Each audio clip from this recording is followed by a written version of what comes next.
నమస్కారం. Kapil chit funds శుభమస్తు కార్యక్రమానికి స్వాగతం. మీరు ఫోన్ చేసి రిజిస్టర్ చేసుకోవాల్సిన IVRS నంబర్స్ 5051010631255563. మీరు రిజిస్టర్ చేసుకునే విధానం మీ పేరు, పుట్టిన తేదీ, పుట్టిన సమయం, పుట్టిన స్థలం, అలాగే మీ సమస్య. బర్త్ డీటెయిల్స్ లేని వారు ప్రశ్న జాతకం ద్వారా మీ సమస్యకి పరిష్కారాలు తెలుసుకోవచ్చు. జ్యోతిష్యంలో డాక్టరేట్ పొందిన తొలి తెలుగు మహిళ డాక్టర్ సంధ్యాలక్ష్మి గారు మీ సమస్యలకి పరిష్కార మార్గాలు తెలియజేస్తారు. నమస్కారం అమ్మా. అమ్మ నమస్కారం. ప్రేక్షకులకి నమస్కారం. మనలో కొంతమందిని అబ్జర్వ్ చేసినట్లయితే వాళ్ళల్లో వాళ్ళు చాలా భయపడుతున్నట్లుగా, అలాగే భ్రమల్లో జీవిస్తున్నట్లు కనిపిస్తారు. ఎదుటి వాళ్ళకి ఏదో హాని చేస్తున్నట్టు వాళ్ళు భయపడిపోతూ ఉంటారు.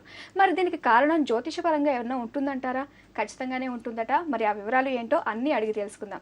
అమ్మ, కొంతమందిని చూస్తే చీటికి మాటికి చాలా భయపడిపోతూ ఉంటారు. దీనికి జ్యోతిషపరమైన కారణాలంటూ ఏమైనా ఉన్నాయంటారా? ఉన్నాయమ్మా. ఎవరికైనా సరే ఒక్కొక్క గ్రహాన్ని నుంచి వచ్చేటువంటి ఇబ్బందులు వాళ్ళు అనుభవిస్తూ ఉంటారు. అది ఎలా అంటే కొంతమందికి ఇక్కడ కారణాలు మనం రెండు రకాలుగా చెప్పుకోవాలి. ఒకటేమిటంటే నిజంగానే భయాందోళనలు కలిగించేలాగా పరిస్థితులు ఉంటాయి. దానికి కారణం ఏమిటి అంటే దుస్థానాల్లో ఉండేటువంటి గ్రహాల దశాంతర్దశలు రావటం, లేదా శనికి సంబంధించినటువంటి గోచార రీత్యా ఏలినాటి శని కానీ, అష్టమ శని కానీ, లేదా అర్ధాష్టమ శని కానీ ఇలాంటివి రావటం. ఇలాంటివి జరిగినప్పుడు ఏమిటంటే నిజంగానే పరిస్థితులు చాలా కఠినంగాను ఉంటాయి. వాడికి భయాందోళనలు కూడా ఎక్కువగా ఉంటాయి. దుస్థానాలు అన్నారు కదమ్మా, అసలు దుస్థానాలు అంటే ఏంటంటారు? దుస్థానాలు అంటే ఎవరి జాతకంలో అయినా సరే వాళ్ళకి వాళ్ళ లగ్నం నుంచి 6, 8, 12వ స్థానాల్ని మనం దుస్థానాలుగా చెప్పుకుంటాం. అయితే ఇక్కడ మరో రకంగా కూడా చెప్పుకోవాలి. సాధారణంగా మనకి ఋషులు చెప్పింది కూడా ఏమిటంటే లగ్నం బలమైందా, చంద్రుడు బలమైనవాడా, లేదా రవి బలమైనవాడా చూసి అక్కడి నుంచి కూడా స్థానాల్ని ఎంపిక చేసుకుంటే అప్పుడు చూసినప్పుడు మనకి ఫలితాలు సక్రమంగా బాగా కనిపిస్తాయి. అయితే ఇందాక భయాల గురించి చెప్పారు కదా, భయాలు 2 రకాలు ఉన్నాయన్నారు, మరి ఇంకో రకం ఉందన్నారు కదా, అదేంటంటారు? ఇంకొక రకం భయం ఏమిటంటే ఒకటేమిటి నిజంగానే పరిస్థితులు భయంకరంగా ఉండటం వలన కష్టాలు ఎదుర్కోవటం వల్ల భయపడడం ఒక రకం. మరొక రకం ఏమిటంటే మానసిక బలహీనత ఉంటుంది. మానసిక బలహీనత దేనివల్ల వస్తుంది? మనకారకుడైనటువంటి చంద్రుడు అష్టమానం ఉండటం వల్ల కానీ, లేదా చంద్రుడు క్షీణచంద్రుడై జాతకంలో ఉండటం కానీ, లేదా నీచలో ఉన్నటువంటి చంద్రుడై ఉండటం కానీ, ఆయా దశలు అంతర్దశలు వచ్చినప్పుడు వీళ్ళు మానసికంగా ఎప్పుడు కూడా బలహీనంగా ఉంటారు. ఈ ప్రతి విషయానికి కూడా ఎక్కువగా ఆందోళన పడుతూ ఉంటారు. దీనివల్ల పెద్దగా వచ్చేటువంటి నష్టం ఏమీ ఉండదు.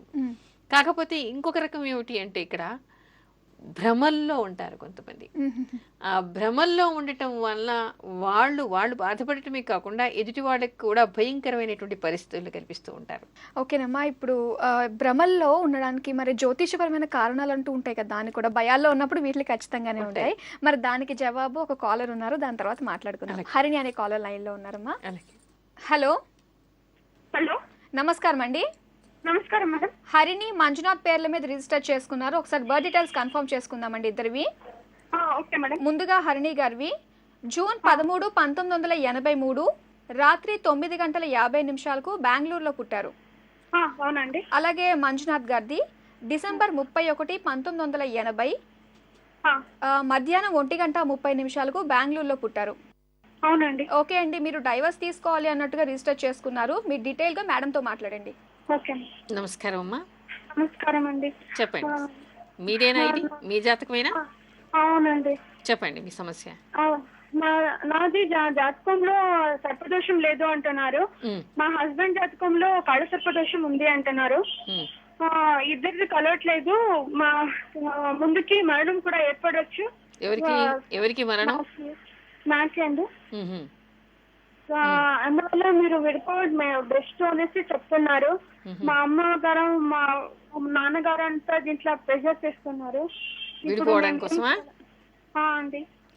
ఇప్పుడు వినండి అమ్మా, మీ వారి జాతకంలో కాలసర్పదోషం లేదు. ఇక్కడ ఇంకొక విషయం కూడా తెలుసుకోవాలి. దీని మీద భ్రమలు కల్పించి చెప్పడము, దీని మీద భ్రమల్లో ఉండడము, భయాన్ని పెంచుకోవడం చాలా మందికి కనిపిస్తోంది. ఇక్కడ మీరు ముఖ్యంగా తెలుసుకోవాల్సింది మీకు ఆయుష్ బాగా ఉంది. అర్థమవుతోందా? మీకు ఆయుష్ బాగుంది. మీ జాతకం గురించి మీరు భయపడేటువంటి అవసరం లేదు. తర్వాత మీకు విడిపోయేటువంటి యోగం కూడా లేదు. భర్తతో మీరు బాగా ప్రేమగా అనురాగంగా ఉండేటువంటి యోగాలు మీకు ఉన్నాయి. అర్థమవుతోందా మీకు? ఇది మీ జాతకం. మీ జాతకంలో ఏ దోషాలు లేవు, భర్తతో విడిపోయే యోగం లేదు, అనుకూలంగా కాపురం చేసేటువంటి యోగ్యత మీ జాతకంలో గ్రహాల రీత్యా గ్రహస్థితి రీత్యా కనపడుతోంది. ఇకపోతే మీ హస్బెండ్ అన్నారు. మీ హస్బెండ్ జాతకంలో కాలసర్పదోషము లేదు. ఒక విషయం గుర్తుంచుకోండమ్మా, కాలసర్పదోషాన్ని మామూలుగా శాస్త్రంలో ఋషులు ఎప్పుడు కూడా మనకి దేశ గోచారం మీద చెప్తారు తప్ప మనుషులకి దీన్ని అన్వయించి చూడరు. ఈ మధ్య కాలంలో ఒక 50 సంవత్సరాల నుంచి చాలా మంది దీన్ని మనుషులకు కూడా అన్వయించి చెప్పడం అలవాటు చేసుకున్నారు. సరే, ఆ విషయాన్ని పక్కన పెడితే కాలసర్పదోషం ఇక్కడ లేదు అంటే వాళ్ళు చెప్పేటువంటి సూత్రానుసారం కూడా ఇక్కడ కాలసర్పదోషం లేదు. ఆ తర్వాత మరొకటి, వారికి కాలసర్పదోషం ఉంటే మీకు మరణం వస్తుంది అనేటువంటిది ఎక్కడ ఏ పుస్తకంలోనూ ఎక్కడ ఏ ఋషి చెప్పలేరు. అర్థమవుతుందా మీకు? తర్వాత ఇంకొకటి, మీకు మరణం అనేది మీకు ఆయుష్ బాగా లేనప్పుడే జరుగుతుంది తప్ప మీకు ఆయుష్ బాగా ఉన్నప్పుడు ఆయన దానిలో దోషాలు ఉన్నా కూడా మీకేమీ జరగదు. అర్థమైందా? మీకు దీర్ఘాయుష్య ఉంది, సౌభాగ్యం ఉంది, భర్తతో అనుకూలత ఉంది, సఖ్యంగా కాపురం చేసుకునేటువంటి యోగ్యత మీ గ్రహాలు చూపిస్తున్నాయి ఇక్కడ మీ జాతకంలో. మీకు విడిపోయేటువంటి యోగం కూడా లేదు, ఆయన జాతకంలో కూడా విడిపోయేటువంటి యోగం లేదు.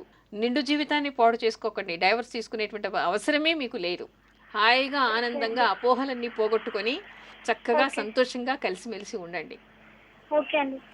తర్వాత మీరు ఇలాంటి అపోహలు పోవడం కోసం, హాయిగా మీ భర్తతో అన్యోన్యంగా ఉండడం కోసం రోజు కూడా మీరు అర్ధనారీశ్వర స్తోత్రాన్ని చదువుకోండి, శివపార్వతుల్ని పూజించండి, కలిసి ఉంటారు. చక్కగా పిల్లా పాపలతో కలకాలం సౌఖ్యంగా సంతోషంగా ఉండేటువంటి యోగ్యత ఉంది.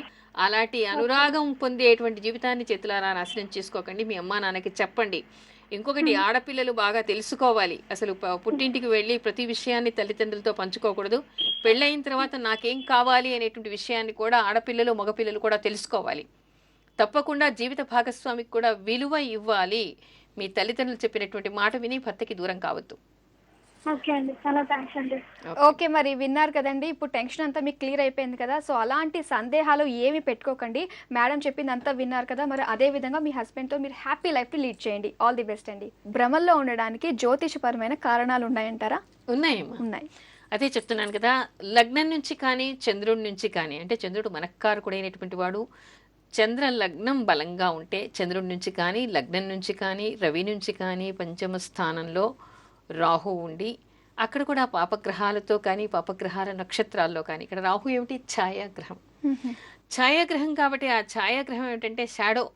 ఆ షాడో ఎలా ఉంటుంది? మనని భ్రమల్లో ఉంచుతాడు, ఒక నీడలో ఉంచుతాడు, ఒక ఆలోచనలో, అంటే సరైనటువంటి కానటువంటి ఆలోచనలో మనని పెడతాడు. అయితే ఇక్కడ పాపగ్రహాలతో కలిసినప్పుడు పాపగ్రహ నక్షత్రంలో కానీ లేదా పాపగ్రహ క్షేత్రంలో కానీ ఉన్నప్పుడు దీని తీవ్రత ఎక్కువగా ఉంటుంది. ఎప్పుడైనా సరే రాహు తన ఫలితాలని ఇచ్చేది కాకుండా మామూలుగా ఎవరి క్షేత్రంలో ఉంటారో వాళ్ళు ఇచ్చేటువంటి ఫలితాలను ఇవ్వటం, ఎవరి నక్షత్రంలో ఉంటాడో వాళ్ళు ఇచ్చేటువంటి ఫలితం ఇవ్వటం, ఎవరితో కలిసి ఉంటాడో వాళ్ళ పాపత్వాన్ని కూడా తీసుకొని దానికి సరిపోయినటువంటి ఫలితాన్ని ఇస్తూ ఉంటాడు. అంటే ఎక్కువగా పాపత్వం ఉంటూ ఉంటుంది. అంటే ఏ స్థానాల్లో ఉంటాడో, అంటే ఏ స్థానంలో, అంటే చంద్రుడి నుంచి మన లగ్నం నుంచి అని కూడా చెప్పుకున్నాం. అయితే చంద్రుడి నుంచి ఉన్నప్పుడు లగ్నం నుంచి అది ఎన్నో స్థానం అయింది, అది ఏ గ్రహానికి అది ఇల్లు అయింది, దానికి సంబంధించినటువంటి ఫలితాల్ని ఆ కోణంలో ఇస్తూ ఉంటాడు. ఓకే, అయితే అమ్మ ఇప్పుడు కాలర్ లైన్లో ఉన్నారు మధుసూదన్ గారు, వారితో మాట్లాడతాం. అలాగే. హలో, నమస్కారం అండి. నమస్కారం. మధుసూదన్ పేరు మీద రిజిస్టర్ చేసుకున్నారు. ఒకసారి బర్త్ డీటెయిల్స్ కన్ఫర్మ్ చేసుకుందామండి. డిసెంబర్ 30th, 1971 మధ్యాహ్నం 2:29 బెంగళూరులో పుట్టారు. కరెక్ట్ అండి. మీరు రిజిస్టర్ చేసుకున్న సమస్య జాబ్ గురించి కదండి? అవునండి. ఓకే అండి, మేడంతో మాట్లాడండి. నమస్తే మేడం. నమస్తే, చెప్పండి. ఇది యాక్చువల్లీ మా జాబ్ ఫస్ట్ పోతా ఉన్నారండి వాళ్ళు. బట్ ఏ జాబ్ పోయినా కూడా ఒక 3 months లోనే వాళ్ళకి ఒక నోటీస్ వచ్చేసింది that you are not performing అనేసి. మాక్సిమం 6 months లో ఉద్యోగం పోయేసింది. ఎప్పటి నుంచి జరుగుతుంది ఇది? జరుగుతా ఉంది ఫ్రమ్ అబౌట్ ఒక 7-8 years ఇంకా ఇట్లే ఉంది మేడం. ఎప్పటి నుంచి? 7-8 years ఇంకా ఇట్లే ఉంది. 7-8 years నుంచి. ఓకే, అవునండి. అది ఇంకొకటి ఏం ప్రాబ్లం అంటే వాళ్ళు ఏం చేసినా కూడా వాళ్ళ కంపెనీలో ఇప్పుడు ఆఫీస్ బాయ్ ని అవసరం పంపించాలంటే వాళ్ళు డబ్బులు పంపిస్తారు, ఆ డబ్బులు అసలు రానే రాదు. సో ఫుల్ శాలరీ కూడా చేతికి రాదండి. మానిటరీ బెనిఫిట్ సరిగ్గా లేవు. ఇప్పుడు ఉందా? జాబ్ ఉందా? లేదు. ఇప్పుడు యాక్చువల్లీ కివరాజ్ అనేది రాస్తున్నాను, బట్ 1 month ఇంకా అది కూడా లేదు. ఇప్పుడు జాబ్ లేదండి. ఇది ఎవరిది? మీదా? మీ వారిది కదా? మాయ అయింది. అవును. Okay, okay. ఇప్పుడు శని మహర్దశ నడుస్తోంది. కాకపోతే శని ద్వితీయ స్థానంలో ఉన్నాడు. కాకపోతే మిత్రస్థానంలో ఉన్నాడు. చంద్రుడి నుంచి అయితే ఓకే. యోగకారకుడైనటువంటి వాడు. మీరు భయపడాల్సినటువంటి అవసరం ఏం లేదు. 2014 తర్వాత ఇతనికి మళ్ళీ ఉద్యోగంలో మంచి స్థిరత్వం వచ్చేటువంటి అవకాశం ఉంది. మీరు భయపడే అవసరం లేదు. అన్ని విధాలుగా కూడా బాగుంటుంది. ఓం శ్రీ రాజమాతంగ్యై నమః అనేటువంటి మంత్రాన్ని జపించమని చెప్పండి. సరే అండి. కనీసం 1 లక్ష తక్కువ కాకుండా జపించమని చెప్పండి. ప్రయత్నాలు చేయమని చెప్పండి. తర్వాత ఒకటమ్మా, ఈయన ఎక్కడికైనా వెళ్ళినా కూడా వాక్కును అదుపులో పెట్టుకోకపోతే కూడా శత్రువులు ఎక్కువగా ఏర్పడేటువంటి అవకాశం ఉందని చెప్పండి. ఓకే, మరి విన్నారు కదండి, మేడం చెప్పిన సజెషన్స్ ఫాలో అవ్వండి. అలాగే మేడం చెప్పిన మంత్రాన్ని కూడా రెగ్యులర్గా మీ హస్బెండ్ చేత చదివించండి. అంత మంచి జరుగుతుంది. ఆల్ ది బెస్ట్ అండి. ఓకే అమ్మ, అయితే ఇందాక మనం మాట్లాడుకున్నాం కదమ్మా ఈ భ్రమల గురించి, జ్యోతిష్పరమైన కారణాలు. మరి ఇలా ఉంటే ప్రమాదం కాదా అంటారా? ప్రమాదం కాదా అంటే, అన్ని చోట్ల అందరికీ పంచమంలో రాహు ఉండగానే నాకేదో అయిపోతుంది అని మాత్రం ఎవరు భయపడేక్కర్లేదు, బాధపడేక్కర్లేదు, ఆందోళన పడేటువంటి అక్కర్లేదు. ఎందుకంటే ఇక్కడ శుభగ్రహాల వీక్షణ ఉన్నప్పుడు, లేదా ఎవరి నక్షత్రంలో ఉన్నాడో ఆ గ్రహానికి కూడా అంత పాపత్వం లేనప్పుడు అంత భయపడేటువంటి అవసరం లేదు. కాకపోతే ఏమిటంటే చంద్రుడితో కలిసి కానీ పాపగ్రహాలతో కలిసి ఉన్నప్పుడు భ్రమల్లో వీళ్ళు ఉంటారు అనేటువంటి విషయం తెలుసుకోవాలి. ఎందుకు ఇది మనం ప్రత్యేకంగా చెప్తూ ఉన్నామంటే, చాలామంది అపోహల్లో ఉండి లేని సమస్యలు కొని తెచ్చుకుంటూ ఉన్నారు. మొన్న ఒక అమ్మాయి చంద్రుడి నుంచి పంచమంలో, చంద్రుడు ఉచ్చలో ఉన్నాడు, రోహిణీ నక్షత్రంలో వృషభ రాశిలో ఉన్నాడు, పంచమంలో కన్యలో రాహు ఉన్నాడు, కొన్ని పాపగ్రహాలతో కలిసి ఉన్నాడు. అలా ఉన్నప్పుడు ఏమిటంటే ఇక్కడ ఈ అమ్మాయికి అపోహలు చాలా ఉన్నాయి. లగ్నం నుంచి అది 9వ స్థానం అయింది. తండ్రి ఆస్తిని ఎవరికైనా ట్రస్ట్కి అప్పచెప్తాడేమో అనేటువంటి భయాందోళనతో ఇంట్లో రోజు గొడవ చేసుకుంటోంది. చివరికి అమ్మాయి ఆత్మహత్య ప్రయత్నం కూడా చేసింది. అంటే ఏమిటి, అపోహ ఎక్కువ, భ్రమ, తొందరపాటుతనం, నెగిటివ్ ఆలోచనలు బాగా వస్తూ ఉన్నాయి. అంటే శని ఆ తర్వాత రాహు కూడా అక్కడ పంచమంలో కలిసి ఉండటం వల్ల ఎక్కువగా నెగిటివ్ ఆలోచనలు వస్తూ ఉన్నాయి. అంటే ఎవరికైనా వాళ్ళు, ఇంకొక అబ్బాయి వచ్చి 10th లో 560 పైన మార్కులు వచ్చాయి, మంచి ఫ్లూయెంట్ ఇంగ్లీష్ మాట్లాడుతూ ఉన్నాడు. కానీ రాహు దశ వచ్చినప్పటి నుంచి ఏమిటంటే భయం, అసలు కుర్చీ మించి లేవడానికి అరగంట పడుతోంది, లేస్తే పడిపోతానేమో అనేటువంటి భయంతో అడుగు వేయట్లేదు. ఇప్పటికే బెడ్ రిడన్ గానే ఉండి వాళ్ళ అమ్మ అన్ని పనులు, అన్నం తినిపించడం, బాత్రూమ్ కూడా ఆవిడ నడిపించి తీసుకెళ్ళాలి, స్నానం చేయించాలి. అలాంటి స్థితికి దిగజారిపోయినాడు. భయం ఏమంటే నాకు భయం ఇస్తోంది, భయంతో ఏ పని చేయలేనటువంటి స్థితికి వచ్చేసాడు. ఒక అమ్మాయి బీటెక్ చదువుతూ డిస్కంటిన్యూ చేసింది. ఏమిటి అంటే, అందరూ నన్ను చూసి వెక్కిరిస్తున్నారు, అందరూ నన్ను చూసి నవ్వుతున్నారు అంటుంది. ఒక అమ్మాయి నన్ను ఎవరో ప్రేమిస్తున్నారు అంటుంది. నిజానికి అక్కడ ఏమీ లేవు అలాంటివి. అంటే ఒక భ్రమ.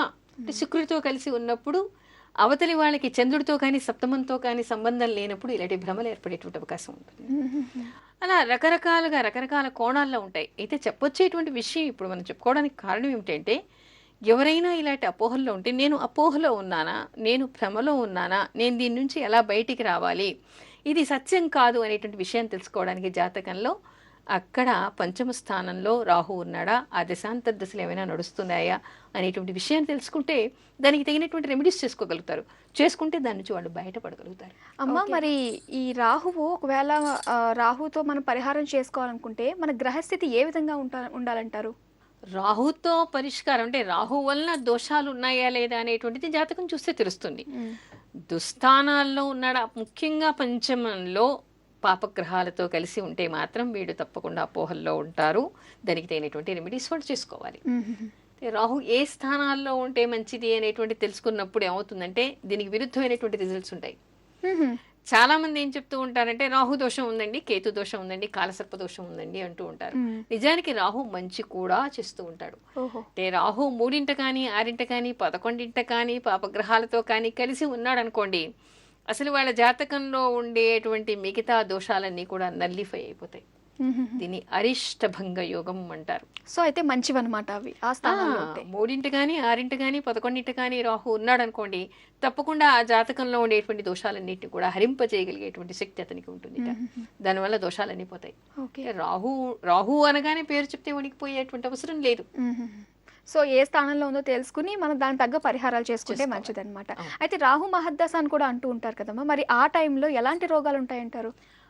రాహు మహర్దశ వచ్చినప్పుడు, రాహు అష్టమాన కానీ రోగస్థానాధిపతితో కలిసి ఉండి కానీ ఉంటే, చంద్రబుధ సంబంధం కూడా ఉంది అనుకోండి, అలాంటప్పుడు ఏమిటంటే తప్పనిసరిగా స్కిన్ డిసీజెస్ వస్తాయి. అంటే భయంకరమైనటువంటి స్థితిలో ఉండేటువంటి కుష్ఠవ్యాధి దగ్గర నుంచి మొదలు పెడితే స్కిన్ ఎలర్జీ వరకు కూడా సోరియాసిస్ ఇలాంటివన్నీ కూడా వస్తూ ఉంటాయి. దురదలు వస్తూ ఉంటాయి. అంటే వాళ్ళకు ఉండేటువంటి గ్రహాలకు ఉండేటువంటి బలాన్ని అనుసరించి, అక్కడ ఉండేటువంటి గ్రహ స్థితిని అనుసరించి అది ఆధారపడుతుంది. అందరికీ ఒకే రకంగా రావాలని చెప్పేసి ఏమీ లేదు. కాకపోతే మాత్రం స్కిన్ డిసీజెస్ వచ్చేటువంటి అవకాశాలు ఎక్కువ. ఇకపోతే రాహువు శనితో కుజుడితో కలిసినప్పుడు మాలిగ్నెన్సీ ఉండేటువంటి జబ్బులు వచ్చేటువంటి అవకాశం ఉంది. మాలిగ్నెన్సీ అంటే విషపూరితమైనటువంటి జబ్బులు ఓకే, వచ్చేటువంటి అవకాశం, ప్రాణాంతకంగా ప్రాణాంతకమైనటువంటివి కూడా ఉంటాయి. అయితే ఇది అందరి జాతకాల్లో కనపడదు. అందరూ శని రాహు కలిసి ఉన్నాడు కదా, నాకు ఏ టీబీ వస్తుందో, నాకు ఏ క్యాన్సర్ వస్తుందో అని చెప్పేసి భయపడాల్సినటువంటి అవసరం లేదు. ఎందుకంటే medical astrology is quite different. మామూలుగా జాతక చక్రం చూసి నాకు ఈ జబ్బు వస్తుంది అని చెప్పేసి చక్రం చూడగలిగినటువంటి ప్రతి వ్యక్తి అనుకునేటువంటి అవకాశం వద్దు. ఎందుకంటే అలా చేయటం వలన భయపడతారు, ఆందోళన పడతారు. దానికి రెమెడీస్ ఉన్నాయండి. దీనిలో గ్రహస్థితి ఇంకొక రకంగా ఉండటం వల్ల కూడా దీనికి రెమెడీ జరుగుతుంది. అంటే ఆ గ్రహం రాహు ఉన్నాడు, రాహు వలన వచ్చింది, కానీ ఆ రాహు 3 కానీ 6 కానీ 11 కానీ ఉన్నాడు అనుకోండి, లేదా ఆ రాహు దుస్థానాల్లో ఉన్నప్పటికీ రోగం తెచ్చినప్పటికీ కూడా శుభగ్రహాల వీక్షణ ఉన్నప్పుడు, పంచమం బలంగా ఉన్నప్పుడు, లగ్నాధిపతి బలంగా ఉన్నప్పుడు ఈ రోగం వచ్చినా కూడా నివారణ జరిగేటువంటి అవకాశం ఉంటుంది. ఒక్కొక్కసారి రోగమే రాకుండా ఆగిపోయేటువంటి అవకాశం కూడా ఉంటుంది. ఓకే, అయితే అమ్మ రాహు పంచమంలో ఉన్న వాళ్ళందరికీ కూడా దోషాలు ఉంటాయంటారా? అందరికీ అని చెప్పడానికి లేదు. మళ్ళీ ఎవరి నక్షత్రంలో ఉన్నాడు, ఏ క్షేత్రంలో ఉన్నాడు, ఎవరి నక్షత్రంలో ఉన్నాడో, ఏ క్షేత్రంలో ఉన్నాడో, ఆ గ్రహం ఏ స్థానాధిపతి అయ్యాడు, అతనికి ఉండేటువంటి బలం ఎంత, ఆ స్థానం మీద ఉండేటువంటి శుభగ్రహాల దృష్టి ఏ మేరకు ఉంది, ఇవన్నీ కూడా చూడాలి. ఓకే, సో ఇప్పుడు భయపడుతూ ఉంటారు వీళ్ళందరికీ కూడా ఇప్పుడు రాహు పంచమంలో ఉన్నందువల్లనే వాళ్ళకి అలాంటి ఆలోచనలు వచ్చాయి, అలాంటి చేష్టలు వస్తూ ఉంటాయి కదా, మరి అలాంటి వారికి పరిహారం ఏ విధంగా చేసుకోవాలంటారు? ఎవరైనా నేను భయంతో ఉన్నాను, అనవసరంగా భయపడుతున్నాను, లేదా ఒక అపోహలో ఉన్నాను అంటే వెంటనే చూసుకోవాలి. వీళ్ళందరూ కూడా ఏమిటంటే రాహు వలన ఎవరైనా అపోహల్లో కానీ నెగిటివ్ ఆలోచనలు కానీ కలిగి ఉంటే తప్పనిసరిగా దుర్గా కవచాన్ని చదువుకోవడం, దుర్గా మంత్రాన్ని జపించడం, దుర్గా దేవాలయాలకు వెళ్ళి ప్రదక్షిణలు చేయటం, చిన్నపిల్లలైతే దుర్గా ఫోటో ఉన్నటువంటి లాకెట్ని మెళ్ళో వేయటం, దుర్గా మంత్రజపం చేయటం, దుర్గా అభిషేకం, అర్చనలు లాంటివి చేసుకోవడం, దుర్గా సప్తశ్లోకి చదువుకోవడం, ఇలాంటివన్నీ చేయాలి.